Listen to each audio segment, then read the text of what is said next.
আসসালামু আলাইকুম সবাইকে আর একটা নতুন ক্লাস নিয়ে হাজির হলাম। আজকে আমরা এসএসসি হিসাব বিজ্ঞান দ্বিতীয় পত্র থেকে সবচেয়ে গুরুত্বপূর্ণ অধ্যায় যৌথ মূলধনী কারবারের আর্থিক বিবরণী, এই অধ্যায় থেকে আজকে আমরা আরেকটি সৃজনশীল ম্যাথ সলভ করব।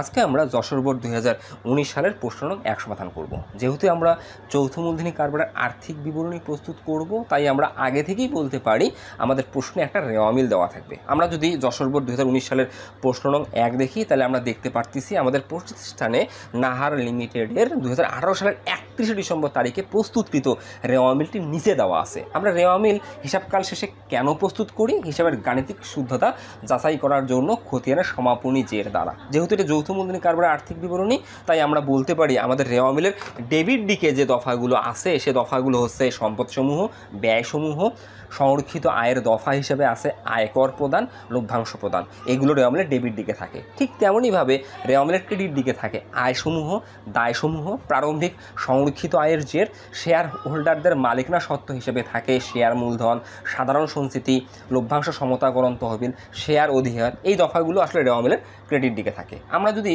নাহার লিমিটেডের রেওয়া মিলটা দেখি, রেওয়া মিলের যোগফল দেখতেছি। রেওয়া মিলের ডেবিট আছে 6,17,000 টাকা, রেওয়া মিলের ক্রেডিট আছে 6,17,000 টাকা। রেওয়া মিল প্রস্তুত করার পর আমরা দেখতে পাচ্ছি যে রেওয়া মিলে এই যে নিচের যে লেনদেনগুলো আছে, এগুলোকে আমরা সমন্বয় বলি। রেওয়া মিলে এই সমন্বয়গুলো কোনো না কোনোভাবে হিসাবভুক্তকরণে বাদ পড়ে গেছে। আমরা যখন আর্থিক বিবরণীর বিভিন্ন সৃজনশীল ম্যাথ সলভ করি, অর্থাৎ ক সমাধান করি, খ সমাধান করি, গ সমাধান করি, রেওয়া মিল এবং সমন্বয় এই দুটোকে কেন্দ্র করে আমরা মূলত ক, খ, গ সমাধান করি। আমরা ক, খ, গ সমাধানের পূর্বে খুব মনোযোগ সহকারে সমন্বয়গুলো পড়ে নিব। আমরা যদি সমন্বয়গুলো দেখি, 1 নম্বর সমন্বয় বলা আছে বিজ্ঞাপনের উদ্দেশ্যে 6,000 টাকার পণ্য বিনামূল্যে ভোক্তাদের মধ্যে বিতরণ করা হয়েছে, কিন্তু হিসাবের বইয়ে লেখা হয়নি। যন্ত্রপাতির উপর 5% হারে অবচয় ধরতে হবে। 3 অনাদায়ী পাওনা সঞ্চিতি কমিয়ে 6,000 টাকায় আনতে হবে। 4 সমাপনী মজুদ পণ্য মূল্যায়ন করা হয়েছে 50,000 টাকা, যার মধ্যে অব্যবহৃত মণিহারি 2,000 টাকা অন্তর্ভুক্ত আছে। 5 2018 সালের জন্য কোম্পানি 10% লভ্যাংশ ঘোষণা করেছে। 6 আয়কর সঞ্চিতি 10,000 টাকা বৃদ্ধি করতে হবে। আমরা সমন্বয়গুলো পড়ে নিলাম। এখন আমরা সৃজনশীল প্রশ্নে যাব।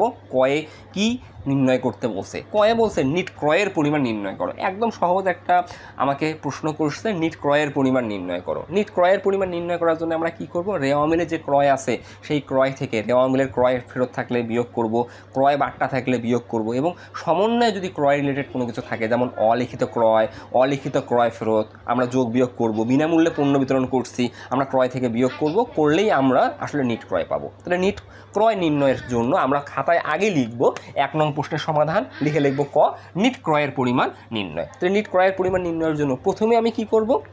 আমাদের রেওয়া মিলে যে ক্রয় আছে লিখিত, রেওয়া মিলে ক্রয় থাকে মানে এটা লিখিত ক্রয়, আমরা লিখিত ক্রয় দেখতেছি 1,40,000 টাকা আছে। তার মানে আমরা সারা বছরে 1,40,000 টাকার পণ্য ক্রয় করছি, যা হিসাবের বইতে লিপিবদ্ধ হয়েছে। তাহলে আমরা প্রথমে লিখব ক্রয় রেওয়া মিল থেকে 1,40,000 টাকা। এখন এই 1,40,000 টাকা থেকে রেওয়া মিলে দেখব ক্রয় রিলেটেড যে কাজ, ক্রয় ফেরত, ক্রয় বাট্টা আছে কিনা। তাহলে আমরা ক্রয়ের নিচে দেখতেছি ফেরত আছে। ক্রয় যেহেতু ডেবিট, ফেরত আসলে এটা ব্যয় প্রতি হিসাব। ক্রয় ফেরত ক্রয়কে কমায়। আমরা ক্রয়কৃত পণ্য নিম্নমানের জন্য আসলে ফেরত দেই, ক্রয় ফেরতের ফলে ক্রয়কৃত ব্যয় কমে যায়। তাহলে ক্রয় ফেরত এক্স্যাক্টলি আমার থাকবে ক্রেডিট দিকে। তাহলে ক্রয় যেহেতু ডেবিট দিকে আছে, ক্রয় ফেরত থাকবে ক্রেডিট দিকে। কেন এটা বুঝতে হবে? ফেরত একটা ডেবিট দিকে আছে, একটা ক্রেডিট দিকে আছে। ক্রয় যেহেতু ডেবিট, ক্রয় ফেরত ক্রেডিট। বিক্রয় যেহেতু ক্রেডিট, বিক্রয় ফেরত ডেবিট। মূল বিষয়টা আছে এটা। তাহলে ক্রয় প্রথম ঘরে লিখলাম আমরা 1,40,000 টাকা, মাইনাস আমরা ক্রয় ফেরত ক্রেডিটটা নিব। তাহলে লিখব মাইনাস ক্রয় ফেরত, কারণ ক্রয় ফেরত হচ্ছে ব্যয় প্রতি হিসাব। এটি আসলে ক্রয় নামক ব্যয়কে কমিয়ে দেয়, তাই আমরা মাইনাস করব। তাহলে ক্রয় ফেরত আমাদের কত টাকা? 4,000 টাকা। তাহলে আমি 1,40,000 থেকে 4,000 টাকা যদি বিয়োগ করি, আমাদের এখন ক্রয় হবে 1,36,000 টাকা। এখন আমাদের রেওয়া মিলে আসলে কি দেখব ক্রয় বাট্টা আছে, আমাদের কিন্তু ক্রয় বাট্টা নেই। যদি ক্রয় বাট্টা থাকতো এখানে ধরা পড়তো, আমরা ক্রয় বাট্টাও বিয়োগ করতাম। তাহলে এখন আমরা সমন্বয়ে যাব। ক্রয় রিলেটেড কী আছে সমন্বয় তো আমরা পড়ে নিছি। 1 নম্বর সমন্বয়ে আমরা দেখছি বিজ্ঞাপনের উদ্দেশ্যে 6,000 টাকার পণ্য বিতরণ করা হয়েছে। দেখো পণ্য, এই যে পণ্য বিনামূল্যে ভোক্তাদের মধ্যে বিতরণ করা হয়েছে। আমরা বিজ্ঞাপনের উদ্দেশ্যে কারবারে যে পণ্য বিতরণ করি, এটা ক্রয়কৃত পণ্য। তাহলে আমরা ক্রয়কৃত পণ্য 6,000 টাকা বিনামূল্যে বিতরণ করছি। তাহলে আমরা যদি ক্রয়কৃত পণ্য বিতরণ করি বিজ্ঞাপনের উদ্দেশ্যে, এটা যাবে দেখি বিজ্ঞাপন হিসাব ডেবিট, ক্রয় হিসাব ক্রেডিট। তার মানে এই লেনদেনের জন্য স্বাভাবিকভাবেই ক্রয়কে বিয়োগ করতে হবে জাবেদা থেকে, কারণ জাবেদাটা একটু চিন্তা করো, বিনামূল্যে যদি পণ্য বিতরণ করি, জাবেদা কি? বিজ্ঞাপন হিসাব ডেবিট, তার মানে বিজ্ঞাপন নামক ব্যয় বাড়বে, ক্রয় হিসাব ক্রেডিট, ক্রয় নামক ব্যয় কমে যাবে। তাই আমরা কি করব, বিনামূল্যে পণ্য বিতরণ বিয়োগ করব। এই যে মাইনাস বিনামূল্যে পণ্য বিতরণ কত টাকা, 6,000 টাকা। তাহলে আমরা যদি 1,36,000 টাকা থেকে 6,000 টাকা বিয়োগ করি, এখন আমরা পাবো 1,30,000 টাকা। আর কি আমাদের ক্রয় রিলেটেড কোনো কাজ আছে? আমাদের ক্রয় রিলেটেড আর কি কাজ থাকতে পারে? বিনামূল্যে পণ্য বিতরণ ব্যতীত আমরা থাকতে পারে মুনাফাবিহীন পণ্য বিক্রয়। মুনাফাবিহীন পণ্য বিক্রয় থাকলে আমরা কি করি, ক্রয় থেকেও বিয়োগ করি, বিক্রয় থেকেও বিয়োগ করি। ক্রয় রিলেটেড আর কি থাকতে পারে? অলিখিত ক্রয় থাকতে পারে। অলিখিত ক্রয় থাকলে কি করতাম, যোগ করতাম। ক্রয় রিলেটেড আর কি থাকতে পারে? অলিখিত ক্রয় ফেরত থাকতে পারে, সমন্বয়, আমরা বিয়োগ করতাম। এগুলোই মূলত আসলে ক্রয় সংক্রান্ত কাজ থাকতে পারে। তারপরে থাকতে পারে ক্রয়ের সাথে ভ্যাট যুক্ত থাকতে পারে। তাহলে ক্রয়ের সাথে ভ্যাট যুক্ত থাকলে আমরা ভ্যাটটাও বিয়োগ করতাম, করে আমরা নিট ক্রয় পাইতাম। মূল বিষয়টা হচ্ছে এটা। তাহলে আমাদের এই অঙ্ক অনুযায়ী বা এই প্রশ্ন অনুযায়ী আমাদের নিট ক্রয় হচ্ছে 1,30,000 টাকা। তাহলে আমি আবারও বলি, আমরা এখানে নিট ক্রয় কীভাবে পেলাম? আমাদের রেওয়া মিলে যে ক্রয় ছিল, আমাদের কত ক্রয় ছিল, 1,40,000 টাকা। সেখান থেকে রেওয়া মিলের ক্রয় ফেরত 4,000 টাকা বিয়োগ করলাম, করে আমরা বিনামূল্যে পণ্য বিতরণ সমন্বয় ছিল এটাও বিয়োগ করলাম, করে আমরা নিট ক্রয় পেলাম 1,30,000 টাকা। এই যে আমরা 1,30,000 টাকা নিট ক্রয় পেলাম, এটাই কিন্তু আমাদের কাঙ্ক্ষিত কয়ের অ্যান্সার। কারণ কয়ে আমাকে কি বলছে, নিট ক্রয়ের পরিমাণ নির্ণয় করো। তাহলে আমরা ক পেয়ে গেলাম। এখন আমরা খ নং প্রশ্ন সমাধান করব। ক্ষয়ে বলছে নাহার লিমিটেডের 2018 সালের মোট মুনাফা 1,02,000 টাকা ধরে উক্ত বছরের পরিচালন মুনাফা নির্ণয় করো। আমি তোমাদেরকে বারবার বলছি যে আমাকে যখন নির্দিষ্ট কোনো মুনাফা নির্ণয় করতে বলবে, আমরা মুনাফা নির্ণয়ের জন্য এক্স্যাক্টলি আয় বিবরণী প্রস্তুত করব। আমরা আর্থিক বিবরণী অধ্যায়ে আয় বিবরণী কেন প্রস্তুত করি? একটা নির্দিষ্ট হিসাবকাল শেষে আর্থিক ফলাফল তথা নিট লাভ বা নিট ক্ষতি নির্ণয়ের জন্য মূলত আমরা আয় বিবরণী প্রস্তুত করে থাকি। যদি প্রতিষ্ঠানটা পণ্যের প্রতিষ্ঠান হয়, তাহলে আমরা বহুধাপ বিশিষ্ট আয় বিবরণী প্রস্তুত করার মাধ্যমে প্রথমে মোট মুনাফা বা ক্ষতি নির্ণয় করি, তারপরে পরিচালন মুনাফা বা ক্ষতি নির্ণয় করি, এবং সর্বশেষ আমরা নিট মুনাফা বা নিট ক্ষতি নির্ণয় করি। আমরা বহুধাপ বিশিষ্ট আয় বিবরণীতে এই তিনটা মুনাফা বা ক্ষতি কীভাবে নির্ণয় করি? প্রথমে আমরা প্রথম ধাপ অর্থাৎ পরিচালন আয় থেকে দ্বিতীয় ধাপ বিক্রিত পণ্যের ব্যয় বাদ দিয়ে মোট মুনাফা বা মোট ক্ষতি পাই।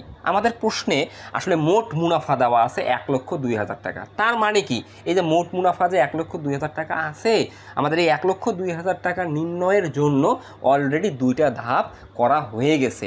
আমাদের পরিচালন আয় লেখা হয়ে গেছে, আমাদের বিক্রিত পণ্যের ব্যয় লেখা হয়ে গেছে। তাই তো আমরা মোট মুনাফা পেয়েছি 1,02,000 টাকা। এই মোট মুনাফা 1,02,000 টাকা থেকে বা এইখান থেকে আমাকে পরিচালন মুনাফা নির্ণয় করতে হবে। এটা ভেরি সিম্পল, একদম সহজ, কারণ আমাকে নিট মুনাফা নির্ণয় করতে বলে নাই।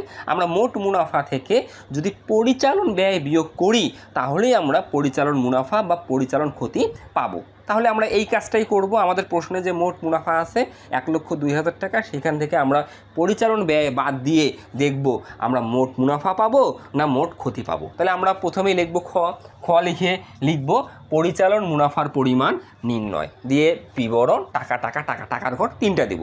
আমরা পরিচালন মুনাফা কোথা থেকে বাইর করব? আমাদের ক্ষয়ে যে মোট মুনাফা 1,02,000 টাকা আছে এখান থেকে। তাই আমরা লিখব মোট মুনাফা প্রশ্ন মতে, প্রশ্নে কত আছে? 1,02,000 টাকা। ওকে, এখন এই মোট মুনাফা 1,02,000 টাকা থেকে আমরা পরিচালন ব্যয়, তৃতীয় ধাপে পরিচালন ব্যয় বিয়োগ করব। এই যে পরিচালন ব্যয় বিয়োগ করব। একটা ব্যবসায় প্রতিষ্ঠানে আমরা কোন ব্যয়গুলোকে পরিচালন ব্যয় বলি?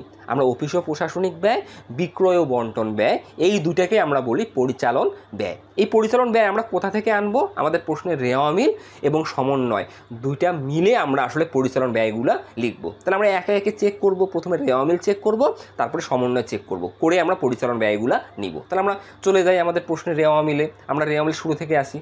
ব্যয় মানে কিন্তু রেওয়া মিলের ডেবিট দিকে আসে। আমি শুরুতেই বলছি ডেবিট দিকে থাকে সম্পদসমূহ, ব্যয়সমূহ, সংরক্ষিত আয়ের দফা, আয়কর প্রদান, লভ্যাংশ প্রদান। তাহলে ডেবিট দিকে ব্যয়গুলো আছে। শুরু থেকে আসি। প্রথমেই প্রারম্ভিক মজুত পণ্য।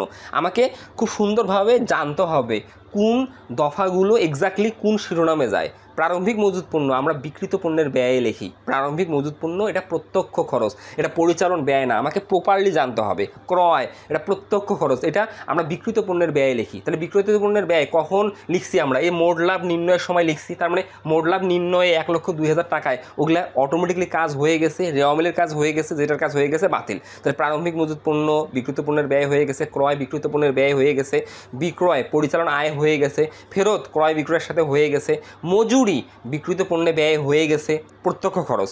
ঋণের সুদ এটা অপরিচালন ব্যয়, পরিচালন ব্যয় না। মানে এইভাবে আমাকে প্রত্যেকটা জিনিস জানতে হবে। বিজ্ঞাপন খরচ এটা আমাদের পরিচালন ব্যয়, কারণ পরিচালন ব্যয় আমরা কাকে বলি? অফিস ও প্রশাসনিক ব্যয়, বিক্রয় ও বন্টন ব্যয়। বিজ্ঞাপন এটা বিক্রয় ও বন্টন ব্যয়, এটা প্রচার, অর্থাৎ আমরা আমাদের পণ্যটাকে মানুষের দান প্রান্তে পৌঁছানোর উদ্দেশ্যে আমরা আসলে প্রচার করি। প্রচার ব্যয় হচ্ছে বিক্রয় ও বিতরণ ব্যয়। ওকে, তাহলে বিজ্ঞাপন কত টাকা? এখানে 20,000 টাকা। বিজ্ঞাপনের সমন্বয়ে কাজ আছে, তাই আমরা প্রথমেই লিখব বিজ্ঞাপন, প্রথম ঘরে লিখব 20,000 টাকা। কাজ কি আছে একটু দেখি আমরা সমন্বয়ে দেখতে পাচ্ছি বিজ্ঞাপনের কাজ হচ্ছে একই আছে। বিজ্ঞাপনের উদ্দেশ্যে 6,000 টাকার পণ্য বিনামূল্যে ভোক্তাদের মধ্যে বিতরণ করা হয়েছে, কিন্তু হিসাবের বইতে লেখা হয়নি। তার মানে আমরা বিজ্ঞাপন রেওয়া মিলে দেখতেছি হিসাবভুক্ত হয়েছে 20,000 টাকা। তার মানে আমি যে প্রচার করছি আমি 20,000 টাকা হিসাবভুক্ত করছি। আমি আরও আমার প্রতিষ্ঠানের প্রচার করছি 6,000 টাকা। কীভাবে? বিনামূল্যে পণ্য বিতরণ করার মাধ্যমে। এই যে 6,000 টাকা যে আমি প্রচার ব্যয় করছি এটা হিসাবের বইতে লেখা হয়নি। তার মানে আমি যে বিজ্ঞাপন 20,000 টাকা লিখছি এই 20,000 টাকার মধ্যে 6,000 টাকা যুক্ত নাই। তাহলে আমি আরও নতুন করে 6,000 টাকা প্রচার করছি, তাহলে আমার বিজ্ঞাপন ব্যয় বাড়বে। তাই আমরা লিখব যোগ পণ্য বিতরণ। কত টাকা? 6,000 টাকা। এটার আরও কাজ থাকতে পারতো, সেটা হচ্ছে বিলম্বিত। যদি বিলম্বিত থাকতো মাইনাস করে আমরা দ্বিতীয় ঘরে টাকাটা লিখতাম। যেহেতু বিলম্বিত বিজ্ঞাপন নাই, তাহলে আমাদের এই বছর বিজ্ঞাপন ব্যয় 26,000 টাকাই আয়ের বিপক্ষে চার্জ করব। এখানে আমরা কোনো অলিক সম্পদ দেখাবো না। ওকে, আমাদের বিজ্ঞাপন গেল। বিজ্ঞাপনের পর আমরা চলে আসি, বিজ্ঞাপনের পর আছে অনাদায়ী পাওনা। অনাদায়ী পাওনা লিখব। অনাদায়ী পাওনা মানে কি? এটা অনাদায়ী পাওনা মানে প্রাপ্য হিসেবের নিকট হতে চূড়ান্ত চেষ্টার পরেও যে টাকাটা আদায় করা সম্ভব হয় না তাকে আমরা অনাদায়ী পাওনা বলি। তাহলে আমরা দেখতেছি আমাদের প্রশ্ন অনাদায়ী পাওনা কত আছে? 10,000 টাকা। অনাদায়ী পাওনাটাকে আমরা আর্থিক বিবরণী অধ্যায়ে একটা নির্দিষ্ট প্যাটার্নে লিখি। প্যাটার্নটা কি?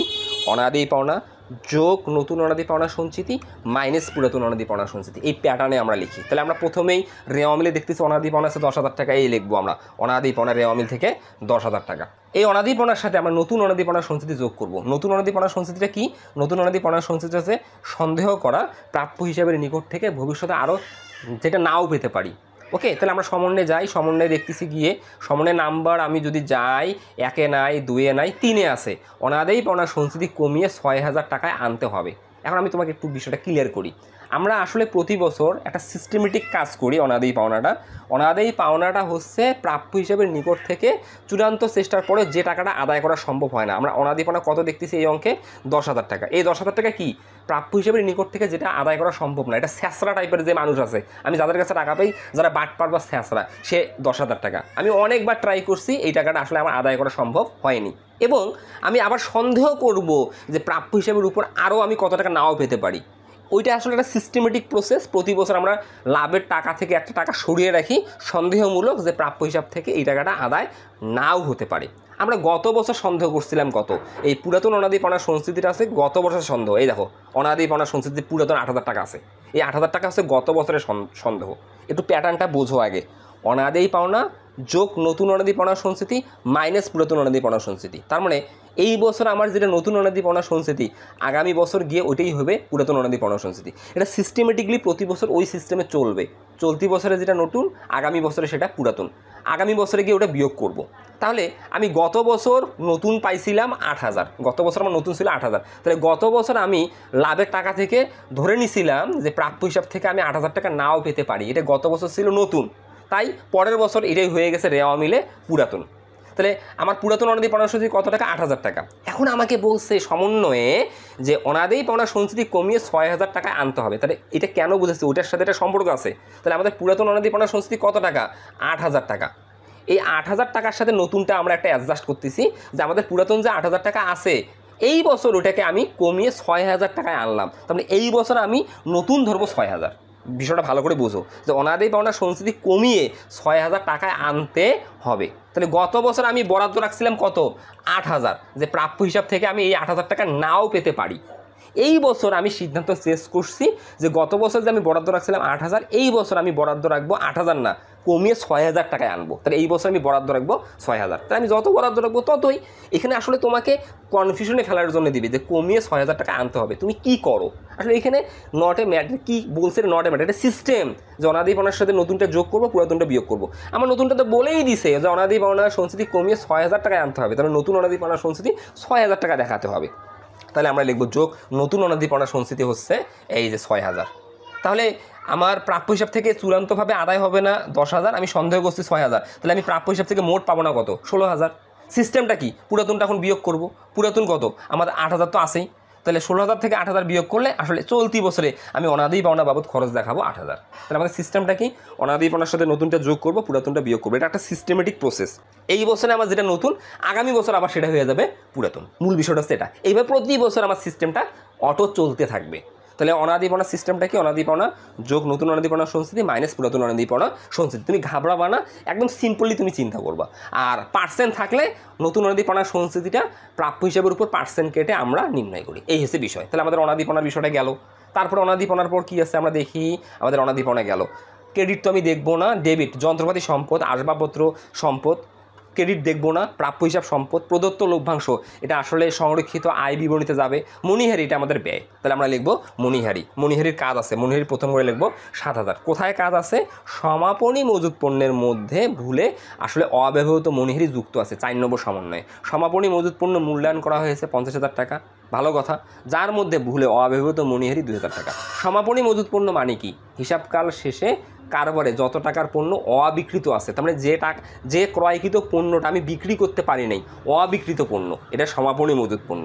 এখন সমাপনী মজুত পণ্যের মধ্যে আমি কি অব্যবহৃত মণিহারি যুক্ত করতে পারি? অব্যবহৃত মণিহারি আর পণ্য কি এক জিনিস?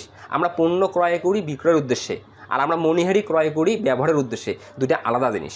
তাহলে সমাপনী মজুত পণ্য আমি কোনটা লিখব, যেটা ক্রয়কৃত পণ্য অবিকৃত অবস্থায় আছে।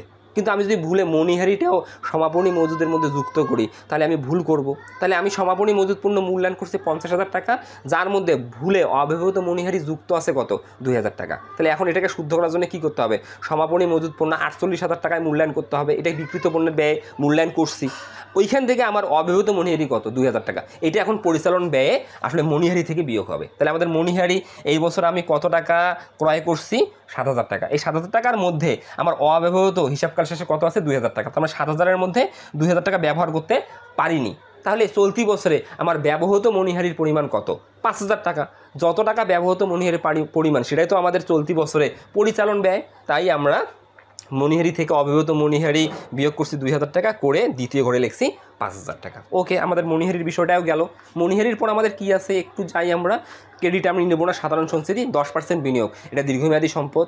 তারপরে বহি পরিবহন আমরা নিব, এই যে বহি পরিবহন, তার মানে আমরা পুঙ্খানুপুঙ্খভাবে আমরা পরিচালন ব্যয়গুলা নিব। তাহলে বহি পরিবহন কত টাকা, 10,000 টাকা। ওকে, বহি পরিবহনের পর কি আছে, ক্রেডিট আছে। ক্রেডিট আমরা দেখবো না, কারণ ব্যয় মানে ডেবিটগুলো নিব, মূল বিষয়টা আছে এটা। ওকে, আমাদের রেওয়ামিল থেকে আমাদের বিজ্ঞাপন, অনাদেয় পাওনা, মণিহারি, বহি পরিবহন এগুলো নেওয়া হয়ে গেল। এখন আমরা সমন্বয়ে আসি। সমন্বয় 1 হয়ে গেছে, সমন্বয় 2, এই যে যন্ত্রপাতির উপর 5% হারে অবশ্যই ধরতে হবে। তাহলে যন্ত্রপাতির উপর অবশ্যই, এটা আমাদের পরিচালন ব্যয়। আমাদের যন্ত্রপাতি কত টাকা আছে রেওয়া মিলে, আমরা যদি দেখি 1.5 লক্ষ টাকা আছে। তাই আমরা লিখবো যন্ত্রপাতির অবশ্যই 1.5 লক্ষ টাকা, 5% 7,500 টাকা। ওকে, তারপরে আমরা দেখবো আর কি আছে। অবশ্যের পর অবশ্যই 2-এ পাইলাম অনাদি পাওনার কাজ করছি, 4 সমাপনী মজুত পণ্যটা বিকৃত পণ্যের ব্যয় হয়ে গেছে, অব্যবহৃত মণিহারির কাজ করলাম।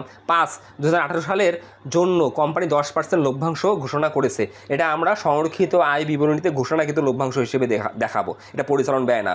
আয়কর সঞ্চিতি 10,000 টাকা বৃদ্ধি করতে হবে, এটা আমরা আসলে কর পূর্ব নিটলাভ বের করার পর আমরা নতুন আয়কর সঞ্চিতি বিয়োগ করে কর বাদ নিটলাভ বের করব। সেটা কোথায়, আসলে পরিচালন ব্যয়ের পর কাজ, মানে পরিচালন মুনাফা নির্ণয়ের পর কাজ। আমাকে তো পরিচালন মুনাফা পর্যন্ত নির্ণয় করতে বসে। পরিচালন মুনাফা নির্ণয়ের জন্য আমি কী করব, জাস্ট মোট মুনাফা আমাদের প্রশ্নে যেটা দেওয়া আসলো এখান থেকে আমি পরিচালন ব্যয় বাদ দেবো। তাহলে 6 নম্বর সমন্বয় কি আমাদের পরিচালন ব্যয় না, তাহলে আমাদের আর কোনো দফা নেই পরিচালন ব্যয়। তাহলে আমি পরিচালন ব্যয় কয়টা পাইলাম, আমাদের রেওয়ামিল থেকে এবং সমন্বয় থেকে আমরা পেলাম 26,000, আমরা পেলাম 8,000, আমরা পেলাম 5,000, আমরা পেলাম 10,000, আমরা পেলাম 7,500। তো এই পরিচালন ব্যয়গুলো আমরা যদি যোগ করি আমরা যোগফল পাবো পরিচালন ব্যয়ের হচ্ছে 56,500। এই ৫৬,৫০০ কী করবো, এই আয় থেকে বিয়োগ করবো, কারণ আয় থেকে ব্যয় আমাকে বিয়োগ করতে হয়। তাহলে আমাদের মোট মুনাফা কত, ১,০২,০০০ টাকা। সেখান থেকে তুমি পরিচালন ব্যয় ৫৬,৫০০ টাকা বিয়োগ করে দাও। তাহলে তুমি ১,০২,০০০ থেকে ৫৬,৫০০ যদি বিয়োগ করো, তুমি এক্স্যাক্টলি ৪৫,৫০০ টাকা পাবা। এই ৪৫,৫০০ টাকাই হচ্ছে তোমার পরিচালন মুনাফা। আর এই পরিচালন মুনাফার সাথে আমরা অপরিচালন আয় যোগ করি, অপরিচালন ব্যয় বিয়োগ করি। করলে আমরা কি পাই, আমরা কর পূর্ব নিট মুনাফা পাই। ওই কর পূর্ব নিট মুনাফা থেকে এই সমন্বয়ে যে নতুন আয়কর সঞ্চিতি আছে, নতুন আয়কর সঞ্চিতি আমাকে বলছে ১০,০০০ টাকা বৃদ্ধি করতে হবে। তাহলে নতুন আয়কর সঞ্চিতি কিন্তু আমাদের ১০,০০০ টাকা না, নতুন আয়কর সঞ্চিতি আমাদের আয়কর সঞ্চিতি কত টাকা রেওয়া মিল আছে একটু বলে দেই। আমরা আয়কর সঞ্চিতি দেখি, আমরা একটু রেওয়া মিলে কত আছে। আয়কর সঞ্চিতি ৪০,০০০ টাকা। তাহলে নতুন আয়কর সঞ্চিতি হবে ৫০,০০০ টাকা। তাহলে আমাদের পুরাতন আছে ৪০,০০০, এটাকে আবার এই চলতি বছরে ১০,০০০ টাকা বৃদ্ধি করতে বলছে। তাহলে যদি ১০,০০০ টাকা বৃদ্ধি করি, এই বছর আসলে নতুন আয়কর সঞ্চিতি ৫০,০০০ টাকা। তাহলে আমরা ধরে নিছি এই বছর আমাকে গভর্নমেন্টকে ৫০,০০০ টাকা কর দিতে হবে। এই ৫০,০০০ টাকার আমি কাজ কোথায় করব, আমরা এই যে পরিচালন মুনাফা যে ৪৫,৫০০ টাকা পেয়েছি, এটা কিন্তু ক্ষয়ের অ্যান্সার। এই পরিচালন মুনাফার সাথে আমরা অপরিচালন আয় যোগ করব, অপরিচালন ব্যয় বিয়োগ করব। করলে আমরা কর পূর্ব নিট মুনাফা পাবো। কর পূর্ব নিট মুনাফা থেকে নতুন আয়কর সঞ্চিতি ৫০,০০০ টাকা বিয়োগ করব, আমি কর বাদ নিট মুনাফা পাবো। মূল বিষয়টা হচ্ছে এটা। ওকে, তো এটা কিন্তু আসলে আমাকে করতে বলেনি, এটা তোমাকে আসলে আমি জানিয়ে দিলাম যে আসলে কাজটা কেমন হবে এই নতুন আয়কর সঞ্চিতির। মূল বিষয়টা এটা, কারণ আমাকে কিন্তু ক্ষয়ে বলছে পরিচালন মুনাফা নির্ণয় করো, আমাদের এটাই কাঙ্ক্ষিত অ্যান্সার। ওকে, তাহলে আমাদের খ ডান। এখন আমরা গণং প্রশ্নের সমাধান করব। গয়ে বলছে নাহার লিমিটেডের ২০১৮ সালের নিট মুনাফা ৩০,৫০০ টাকা ধরে ৩১তম সমাপ্ত বছরের জন্য মালিকানা সত্ত্ব বিবরণী প্রস্তুত করো। আমরা মালিকানা সত্ত্ব বিবরণী বলতে শেয়ার হোল্ডারদের মালিকানা সত্ত্বকে বুঝে থাকি, অর্থাৎ সম্পদের উপর তৃতীয় পক্ষের দাবি বাদ দেওয়ার পর আমি শেয়ার হোল্ডার আমার কারবারে কত টাকা আছে এটা জানার জন্য আমরা মালিকানা সত্ত্ব বিবরণী প্রস্তুত করব। আমরা মালিকানা সত্ত্ব বিবরণীতে মূলত কোন কোন দফাগুলো লিখব, মালিকানা সত্ত্ব বিবরণীতে আমরা মূলত 6টা দফা নিয়ে কাজ করি। আগে আমাকে জানতে হবে যে মালিকানা সত্ত্ব বিবরণীর দফাগুলো কী কী। মালিকানা সত্ত্ব বিবরণীর দফাগুলো হচ্ছে শেয়ার মূলধন, সাধারণ সঞ্চিতি বা সঞ্চিতি তহবিল, ১ শেয়ার মূলধন, ২ সাধারণ সঞ্চিতি বা সঞ্চিতি তহবিল, ৩ শেয়ার অধিহার, ৪ লভ্যাংশ সমতাকরণ তহবিল, ৫ প্রতিপূরক তহবিল, ৬ সংরক্ষিত আয়, সমাপনী সংরক্ষিত আয় বা সংরক্ষিত আয়। এই 6টাকে আমরা মালিকানা সত্ত্বের দফা বলি। আমরা মালিকানা সত্ত্ব বিবরণী উলম্ব ছকে করতে পারি, অথবা আমরা আমাদের যে মালিকানা সত্ত্ব বিবরণী দফাগুলো আছে, যদি 6টা দফা থাকে 6টা দফার আমরা টাকার ঘর করে মালিকানা সত্ত্ব বিবরণী প্রস্তুত করব। আমাদের 4টা থাকে 4টার টাকার ঘর প্রস্তুত করে মালিকানা সত্ত্ব বিবরণী করব। আজকে আমরা মালিকানা সত্ত্ব বিবরণী প্রস্তুত করার লক্ষ্যে আমাদের মালিকানা সত্ত্বের 6টা আইটেম আছে, তো এটা আইটেমকে কেন্দ্র করে টাকার ঘরে করে আমরা মালিকানা সত্ত্ব বিবরণী করব। তাহলে আমরা প্রথমে লিখব গ, লিখে লিখব মালিকানা সত্ত্ব বিবরণী। তাহলে আগে আমরা দেখে নেব আমাদের মালিকানা সত্ত্ব বিবরণীতে টাকার ঘর কয়টা হবে। আমার কথাটা ভালো করে বুঝো, আমরা যে মালিকানা সত্ত্ব বিবরণীর দফাগুলো বললাম তার উপর বেস করে আমরা টাকার ঘর করব। তাহলে আমরা যদি আমাদের প্রশ্নে দেখি, একটু আগে দেখে নেই, আমাদের তো শেয়ার মূলধন থাকবেই, এটা তো কম্পালসারি যে ইস্যুকৃত ও তলবকৃত মূলধন 30,000 শেয়ার, 3 লক্ষ টাকা, এটা শেয়ার মূলধন। এক পেয়ে গেলাম আমরা। শেয়ার মূলধনের সাথে আমার কী থাকবে, সঞ্চিতি তহবিল বা সাধারণ সঞ্চিতি। তাহলে আমরা দেখি সঞ্চিতি তহবিল বা সাধারণ সঞ্চিতি আছে কিনা। এই যে সাধারণ সঞ্চিতি, আমি 2 নম্বর দফা পেয়ে গেলাম। তারপরে কি থাকবে, শেয়ার অধিহার। আমরা যদি অঙ্কটা দেখি শেয়ার অধিহার নাই। তারপরে কি থাকবে, লভ্যাংশ সমতাকরণ তহবিল নাই। তারপরে কি থাকবে, প্রতিপূরক তহবিল নাই। কম্পালসারি আমাদের তো সংরক্ষিত আয় থাকবে। তার মানে আমাদের এই অঙ্কে শেয়ার মূলধন, সাধারণ সঞ্চিতি, সংরক্ষিত আয় আমার 3টা দফা আছে, এবং তার সাথে আমার একটা হবে মোট টাকার ঘর। তাই আমরা ছকটা কীভাবে করব দেখো, এই যে বিবরণ, টাকার ঘর প্রথমে 3টার জন্য 3টা, শেয়ার মূলধন একটা, সাধারণ সঞ্চিতি একটা, সংরক্ষিত আয় একটা, এবং সবার জন্য মোট একটা। আমরা এইভাবে সংরক্ষিত আয় বিবরণী যখন প্রস্তুত করব, আমরা আসলে মূলত কিভাবে অঙ্কটা করব। আমরা প্রথমে আমাদের যে সংরক্ষিত আয়, শেয়ার মূলধন, সাধারণ সঞ্চিতি, সংরক্ষিত আয়, সবারই প্রারম্ভিক উদ্বৃত্তটা প্রশ্ন থেকে লিখব। ভালো করে বুঝো, আমাদের প্রারম্ভিক উদ্বৃত্তটা প্রশ্ন থেকে লিখব। সবারই প্রারম্ভিক উদ্বৃত্ত আমাদের রেওয়া মিলে আছে, যেটা রেওয়া মিলে থাকে, তাহলে আমরা প্রারম্ভিক উদ্বৃত্ত বিডি লিখব। তাহলে রেওয়া মিলে আমাদের মূলধন কত আছে, 3 লক্ষ টাকা। এই যে শেয়ার মূলধন প্রারম্ভিক জের 3 লক্ষ টাকা। তারপরে সাধারণ সঞ্চিতি আমাদের প্রারম্ভিক জের কত আছে, 20,000 টাকা। এই যে 20,000 টাকা, এই যে 20,000 টাকা আমি রেওয়া মিল থেকে যেটা নিচ্ছি। তারপরে সংরক্ষিত প্রারম্ভিক জের কত আছে, 10,000 টাকা। এই 10,000 টাকা। এখন আমরা যখন লিখবো ওই সোজায় যোগফলটা মোট টাকার ঘরে লিখে দেবো আমরা সোজায়। ওকে, তাহলে 3 লক্ষ টাকা, 20,000 টাকা, 10,000 টাকা, তাহলে প্রারম্ভিক 3টা মিলে আছে 3,30,000 টাকা। ওকে, ভালো কথা। এখন এরপরে কি করব, মূলত আমরা এই সংরক্ষিত আয় বিবরণীর কাজটা এখানে করব। ভালো করে চিন্তা করো, তুমি যখন সংরক্ষিত আয় বিবরণী করছিলা তুমি কি করছিলে? প্রারম্ভিক সংরক্ষিত আয়ের সাথে চলতি বছরের নিট মুনাফা যোগ করছিলা, বাদ শিরোনামে তুমি রেওয়া মিলের ডেবিট দিকে আয়কর থাকলে বিয়োগ করছিলা, তারপরে তুমি বিয়োগ করছিলা লভ্যাংশ প্রদান বা অন্তর্বর্তীকালীন লভ্যাংশ, তারপরে তুমি বিয়োগ করছিলা ঘোষণাকৃত লভ্যাংশ, তারপরে তুমি বিয়োগ করছিলা বিভিন্ন তহবিলে যে আমরা টাকাটা স্থানান্তর করি, যেমন সাধারণ সঞ্চিতি তহবিলে স্থানান্তর, কল্যাণ তহবিলে স্থানান্তর, এগুলো দফা আমরা বিয়োগ করছিলাম। এই কাজটাই এখন আমরা করব। তার মানে এখন আমরা সংরক্ষিত আয়ের কাজটা করব। তাহলে আমাদের প্রারম্ভিক সংরক্ষিত আয় কত টাকা? 10,000 টাকা। আর এই প্রারম্ভিক সংরক্ষিত আয়ের সাথে আমরা এখন কি করি? চলতি বছরের নিট মুনাফা যোগ করি। আমরা যদি গয়ে দেখি, আমাদের দেখো স্পষ্ট বলা আছে নাহার লিমিটেডের 2018 সালের নিট মুনাফা 30,500 টাকা ধরে, তাহলে আমাদের চলতি বছরের নিট মুনাফা প্রশ্নে দেওয়া আছে 30,500 টাকা। তাই আমরা লিখব এই যে নিট মুনাফা প্রশ্ন মতে। নিট মুনাফাটা শেয়ার মূলধনে কখনো বসবে না, সাধারণ সঞ্চিতিতে কখনো বসবে না। নিট মুনাফাটা কী হবে? সংরক্ষিত আয় দিয়ে যোগ হবে। তাহলে যোগ হওয়ার জন্য আমরা শুধু এমনি টাকা রাখবো, এমনি রাখলে যোগ, ফার্স্ট ব্র্যাকেট দিলে বিয়োগ। তার মানে আমাদের প্রারম্ভিক সাথে নিট মুনাফা যদি যোগ করে, এটাকে আমরা বলি আমাদের বন্টনযোগ্য মোট মুনাফা। তার মানে বন্টনযোগ্য মুনাফা 40,500 টাকা। এই 40,500 টাকা থেকে আমরা বিভিন্ন পক্ষকে টাকা বন্টন করব। আমরা বন্টন করব প্রথমে রেওয়া মিলে যেটা থাকবে প্রদত্ত লভ্যাংশ বা লভ্যাংশ প্রদান বা অন্তর্বর্তীকালীন লভ্যাংশ, তারপরে আয়কর প্রদান। তাহলে আমরা শুরু থেকে আসি, আমরা দেখি প্রারম্ভিক মজুত পণ্য আমাদের কি আছে একটু চেক করি। আমরা যদি দেখি এই যে প্রদত্ত লভ্যাংশ 15,000 টাকা আছে। প্রদত্ত লভ্যাংশ ভালো করে বোঝো কথাটা। তাহলে প্রদত্ত লভ্যাংশ 15,000 টাকা আছে, এই লিখবো প্রদত্ত লভ্যাংশ। প্রদত্ত লভ্যাংশ কি শেয়ার মূলধনে যায় না, সঞ্চিত তহবিলে যায় না। প্রদত্ত লভ্যাংশ কি হয়? আসলে সংরক্ষিত আয় বিবরণীতে বিয়োগ হয়। একটু তুমি নিজে চিন্তা করো, সংরক্ষিত আয় বিবরণীতে কী করছিলে? যেটা করছিলে এইখানে এইটা করবা, তাহলে বিয়োগ করবা। এখন বিয়োগ করলা, শুধু বিয়োগ, এইখানে তো কোথাও গেল না, তাহলে মোটেও শুধু বিয়োগ হবে। তার মানে যদি একটা ঘরে যায় মোটেও ও চলে যাবে। একটা ঘরে বিয়োগ মানে মোটে বিয়োগ, একটা ঘরে যোগ মানে মোটে যোগ। যেমন নিট মুনাফা এই ঘরে যোগ হয়েছে, মোটেও যোগ। ওকে, তারপরে আমরা দেখব কি আছে আমাদের এই যে পুরাতন আয়কর সঞ্চিতি আছে। পুরাতন আয়কর সঞ্চিতি মূলত কি করি? আমরা সংরক্ষিত আয় বিবরণীতে বাদ শিরোনামে লিখি মুনাফা বন্টন দফা, আয়কর থেকে পুরাতন আয়কর বিয়োগ করি। তাহলে আমাদের এখানে রেওয়া মিলে চলতি বছরে কিন্তু আয়কর নাই, তাহলে পুরাতন আয়করটা কি বিয়োগ করব না। বিয়োগের বদল বরংস কী হয়ে যাবে? আমাদের এই সংরক্ষিত আয়ের প্রারম্ভিক যে আর নিট লাভের সাথে যোগ হয়ে যাবে। কারণ এটা গত বছরে লাভের টাকা থেকে সরিয়ে রাখছি। কেন? চলতি বছরে আমি গভর্নমেন্টকে কর দিব, তাই চলতি বছরে তো আমি 1 টাকাও গভর্নমেন্টকে কর দিই নাই। যদি চলতি বছরে কর দিতাম তাহলে রেওয়া মিলে থাকতো। তাহলে চলতি বছরে তো গভর্নমেন্টকে 1 টাকাও কর দেই নাই। যেহেতু চলতি বছরে কর দেই নাই, তাহলে আমি গত বছরে যে নিট লাভ থেকে এই টাকাটা সরিয়ে রাখছি, তাহলে এই বছরে এটাকে আমি আবার কি করব? রিফান্ড করব, পুনরুদ্ধার করব বা রিকভারি করব। আমি গত বছর নিট মুনাফা থেকে বাদ দিছি, যেহেতু এই বছর আমি গভর্নমেন্টকে 1 টাকাও কর দিই নাই, এইখান থেকে কর দিতাম, যেহেতু দেই নাই, তাহলে আবার আমি কি করব? এটাকে রিস্টোর করব বা রিফান্ড করব, মানে পুনরুদ্ধার করব, মানে যোগ করব। তাই লিখবো আমরা আয়কর সঞ্চিতি। আসলে এটা পুরাতন আয়কর সঞ্চিতি, কোথাও বসবে না, আসলে রক্ষিত আয়ে যোগ হবে। তাহলে শুধু রক্ষিত আয় যোগ হবে, এই পাশে যদি বসতেছে না, মোটেও গিয়ে যোগ হবে। মূল বিষয়টা আছে এটা। ওকে, আমাদের এটা গেল। তারপরে আমরা কি আনবো? আমাদের রেওয়া মিলে কিন্তু আর কোনো কিছু নাই, আমরা আনবো হচ্ছে সমন্বয় থেকে আমরা আনবো ঘোষণাকৃত লভ্যাংশ। সেটা সমন্বয় কোথায় আছে? পাশে আছে। 2018 সালের জন্য কোম্পানি 10% লভ্যাংশ ঘোষণা করেছে, এটাকে আমরা বলি ঘোষণাকৃত লভ্যাংশ। তাহলে ঘোষণাকৃত লভ্যাংশ আমরা সংরক্ষিত আয় বিবরণীতে কী করি? আমরা বিয়োগ করি। তাই আমরা লিখবো ঘোষণাকৃত লভ্যাংশ। শেয়ার মূলধনের কত পার্সেন্ট? 10%। আমাদের শেয়ার মূলধন এখানেই আছে 3 লাখ। 3 লাখের 10% মানে 30,000 টাকা। এই দেখো আমি সংরক্ষিত আয় বিবরণীতে এই যে 30,000 টাকা বিয়োগ করবো, মাইনাস। মানে আমার যদি এই টাকা থেকে আমি টাকা বিতরণ করি, আমি বিয়োগ করব। ঘোষণাকৃত লভ্যাংশ কাদের জন্য ঘোষণা করা হয়? সাধারণ শেয়ার হোল্ডারদের জন্য। সাধারণ শেয়ার হোল্ডারদের জন্য তুমি এই বছর কত টাকা ঘোষণা করলা? লভ্যাংশ 30,000 টাকা। কোথায় থেকে দিবে? এই 2 টাকা সমষ্টি থেকে দিবা, তাহলে তুমি বিয়োগ করবা।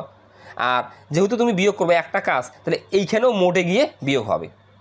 আরেকটা বিষয় তোমাকে আমি বলি, আমাদের যদি সমন্বয় থাকতো নিট লাভের টাকা হতে সাধারণ সঞ্চিত তহবিলে ধরো 5,000 টাকা স্থানান্তর করতে হবে, ধরো বলা আছে সমন্বয়ে নিট লাভের টাকা থেকে 5,000 টাকা স্থানান্তর করতে হবে, 5,000 টাকা স্থানান্তর করতে হবে সঞ্চিত তহবিলে। তখন আমরা এখানে লিখতাম সাধারণ সঞ্চিত তহবিলে স্থানান্তর।